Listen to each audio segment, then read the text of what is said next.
Use your reason. Think clearly. Choose wisely. Live intentional, inspired by the story. She said yes to everyone until one quiet question changed everything. She said yes to everyone, to favors, to extra hours, to needs that weren't hers. She said yes so often she forgot what no felt like. Her life wasn't hers anymore. It belonged to anyone who asked. Then someone asked her something else. Do you know why you're saying yes? And for the first time, she had no answer. This is the lesson. Kindness without clarity becomes a cage. Saying yes isn't always love. Saying no isn't always selfish. To live wisely, you must use your reason. Think, pause, decide. Not out of guilt, not out of habit, but from the calm center of intention.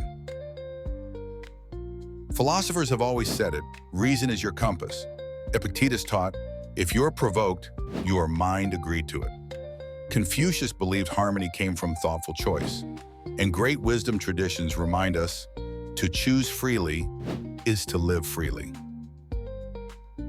So how do we live this? Each day, before you agree, before you act, pause, ask, what am I giving? What will it cost me? Is this the person I want to be? Then decide, slowly, bravely, clearly. Want to teach this? With children, don't reward blind obedience. Celebrate thoughtful answers. Let them ask why, and wait for their reasoning. With others, ask, what would you choose if you weren't afraid to disappoint anyone? That's where their reason. You don't need to please everyone. You don't need to prove your worth with exhaustion. You only need to choose your path with your whole mind and your honest heart. Subscribe to keep walking with wisdom, one pause at a time.